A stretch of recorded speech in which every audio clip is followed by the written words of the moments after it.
Hi, my name is Ariel Grant, and I'm the Education Specialist at Umoja, Minnesota. This video is about the curriculum that you'll have an opportunity to present as lead teachers and to learn alongside students as camp counselors. But before I begin, I just want to say thank you so much. You are such an important part of Umoja. We could not do what we're going to do without you. And between all of you, there's an extremely impressive amount of experience, and I'm just excited to get you in the classroom with our campers. So one thing that I want to make note of is that our camp curriculum is written specifically for Umoja campers. But that being said, there is absolutely flexibility for you to put in your own flavor. You are teachers that have world experience outside of Umoja, and we hope that if you have a game that you love or a book that features an African American boy or girl that you'd like to feature in your classroom, we'd invite you to do those things.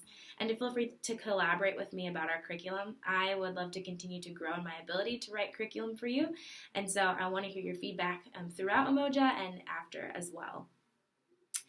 So Umoja, Minnesota serves transracial families, as you know, and the point of our camp curriculum time with the youth, whether they're infants or 18-year-olds, is to create a space where they feel safe to express their experiences about being an African American, about being a foster child or an adoptee, a space where they can begin to explore what it means to be Black, a space where they can learn about African American history, and we are particularly going to explore the history of poetry and spoken word and rap in African American communities on our January 11th through the 13th Umoja Camp. So I hope you're as excited as I am.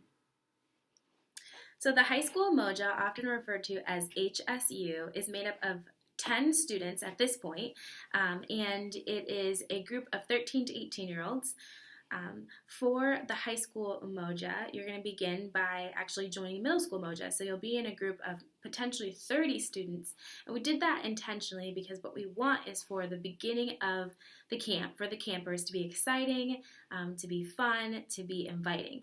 And so we're actually going to encourage volunteers, teachers, and camp counselors to really let loose for the first half hour so that students can see that it's okay to kind of let down this facade.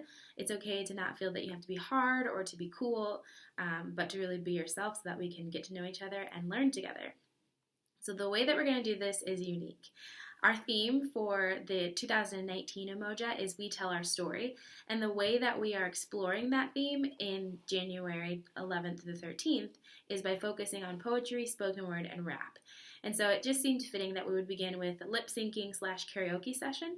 And so I want to invite campers and participants, volunteers like yourself, to start off the morning by doing some lip syncing and really recalling how well you know that classic rap song. And so if you have song suggestions, please let me know. We're going to pull from some of the most famous rap songs that are out there, ones that are appropriate for our campers and ones that might be familiar to everybody, and get just a chance for us to let loose together. And then I'll actually join everyone and invite everyone to just welcome each other. I'll welcome everybody to Umoja and reiterate how glad I am that you all are here.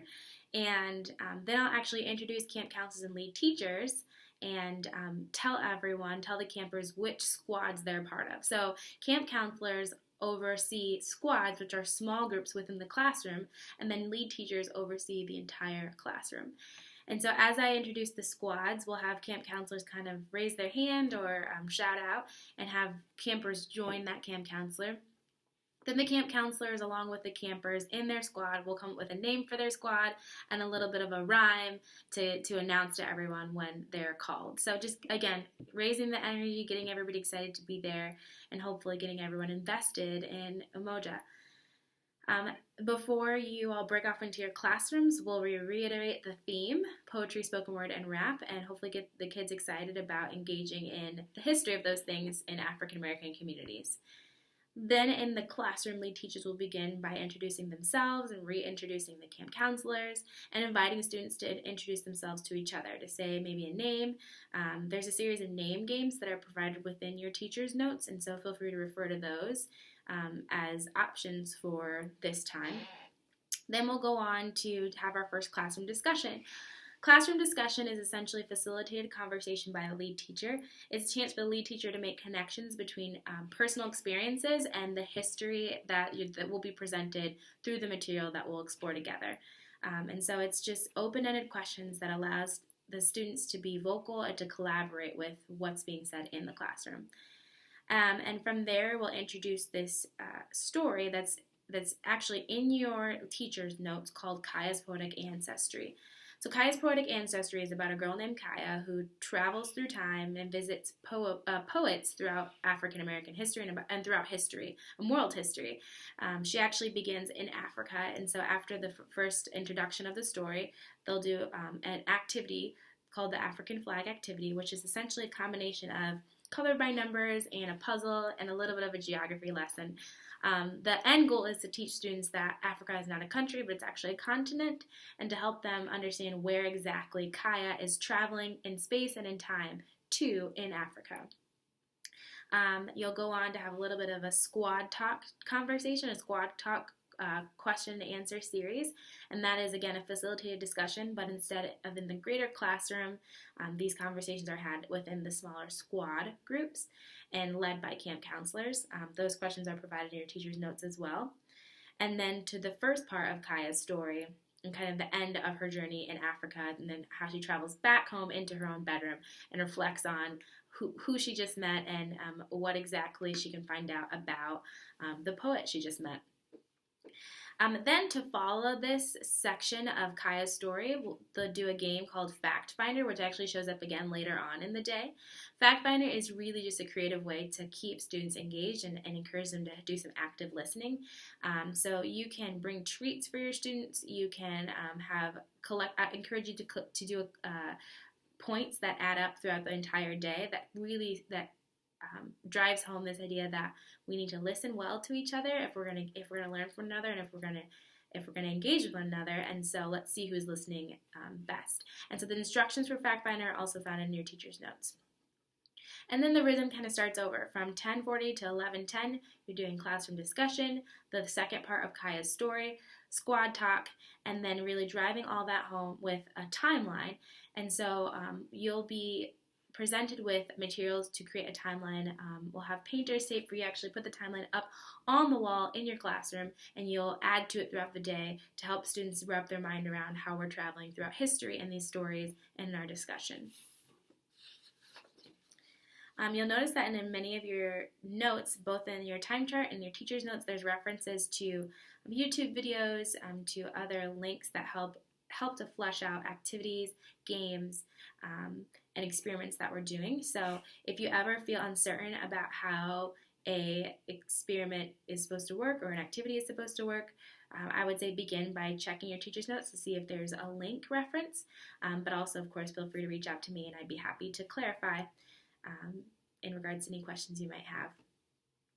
So the next two activities that we'll do, the first is a rocket experiment, and that link can be found in your teacher's note. It's an experiment that will require that you go outside with your students, and so make sure that you bundle up. Obviously, being January, it's most likely going to be cold, and we'll have to be just be flexible. There's a chance that it is not going to be a good idea if we have some kind of crazy weather happening. And so in your provided materials, there will be lots of alternative activities that you can rely on if you feel that you need to switch it up last minute. And so there'll be materials and books and other activities that you can supplement. But if we can do the rocket experiment, I would want to make a note that essentially all the rocket experiment is that you take a film canister and you put an Alka-Seltzer tablet in it, you shake it, and you watch it explode. And so it's important that students wear goggles because it's most important that we keep them safe. This is just an experiment that illustrates this idea of expression, about how important it is that we do express ourselves. An expression can look like crying, it can look like laughing, it can look like talking it out, it can look like poetry, it can look like rap.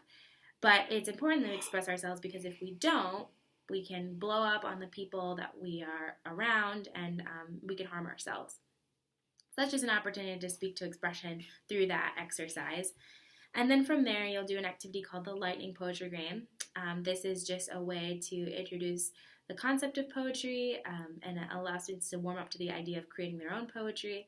And it's a good warm-up for the workshop the students will be doing later on with special guest and poet Joe Davis. After the lightning poetry game, students will actually go off to lunch and join the rest of Umoja families. We do encourage camp counselors to join middle school and high school students as they're eating lunch because we think it's a great opportunity to continue to build relationships, which just betters the opportunity for real retention of information and good positive experience in the classroom. But for teachers, the lunch can be a little bit of a break. And then we're excited about the second half, especially for high school Umoja, because for the second half, we begin by doing listening to a video, watching a video of high school students, actually, 4 high school students performing a group spoken word. And so, one, this is a great chance to say, here's an example of spoken word. Let's talk a little bit about the difference between spoken word and poetry and rap. But also, the spoken word that they perform is emotional, it's powerful, and it's moving. And so you might find that your campers have an emotional response to this video. And so just want to prepare you and make sure that camp counselors are prepared to be flexible with whatever the student needs. We provide this curriculum because we believe that there's much to be learned about African American contribution to the world and to our country. But we also know that ultimately at the end of the day, this camp is for the students. It's about the campers. And so if you find that your campers need to have intentional conversation about something that's not in your notes, I encourage you to be flexible and able to just go wherever they need in regards to that. And then after the video, you will present the last part of Kaya's story. In this last part of her story, she's traveling to New York City to encounter another poet from 1917.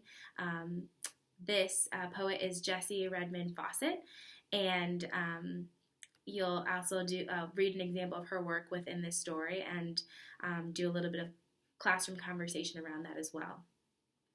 And then to follow, again, you're going to do another series of fact finders, encouraging the students to listen, do some active listening, and putting a little competition on it because I find that always helps. And another time for squad talk as well. The game that happens for the last part of that section is Tunnel Ball, and there's a video reference in your teacher's notes, so feel free to refer to that. And from there, you'll go on to talk about a poem called I Too Sing America, which you might be familiar with. It's quite popular. But this leads us to a conversation about segregation and really how segregation led to hip-hop. And so you'll refer back to your timeline during this class discussion, and your teacher's notes will be a huge help to understand how all of this kind of works together. And then get the students and campers up and moving again after a lot of talking with the Harlem Hopscotch. Harlem Hopscotch is a game that you can find instructions for within your teacher's notes, and essentially what it is a series of hopscotch lanes that stretches across your classroom. You break your campers up into 2 teams, and then you have them one at a time, one from each team, hopscotch towards each other until they meet in the middle or wherever they meet, and then do rock, paper, scissors to find out who wins that round. The winner proceeds down the hopscotch lane, and the loser has to go back to their team to tag another teammate to go back down the hopscotch lane. So if you have any questions about this game, unfortunately it can't be found on the internet because we created it especially for Umoja and for the Harlem Hopscotch video that's referenced in Maya Angelou's poem. So if you have any questions about that, feel free to reach out to me, and I would be happy to give you more information and clarify any instructions about the game. After the Harlem Hopscotch game and the Harlem Hopscotch video of Maya Angelou's poem, there is another video that talks about segregation and a little bit of hip-hop history, which is a great intro into special guest Joe Davis, who will be joining your classroom at 2 o'clock. Joe is a local poet, an African-American man who is actually a professional full-time poet and also has performed rap as well. And so he'll be doing a workshop with the students that really engages poetry as a form of expression, and he'll be talking about his personal relationship with poetry and the evolution of poetry as well throughout history. And then he'll actually be allowing the kids to create their own poems, which they'll have opportunities to perform for all Umoja families towards the end of the night. After Joe joins your classroom, there'll be a small break for snacks and a bathroom. Obviously, if there's ever a time prior to this that students need to use the restroom or even need a little bit of sugar break, feel free to use your discretion as to when that takes place.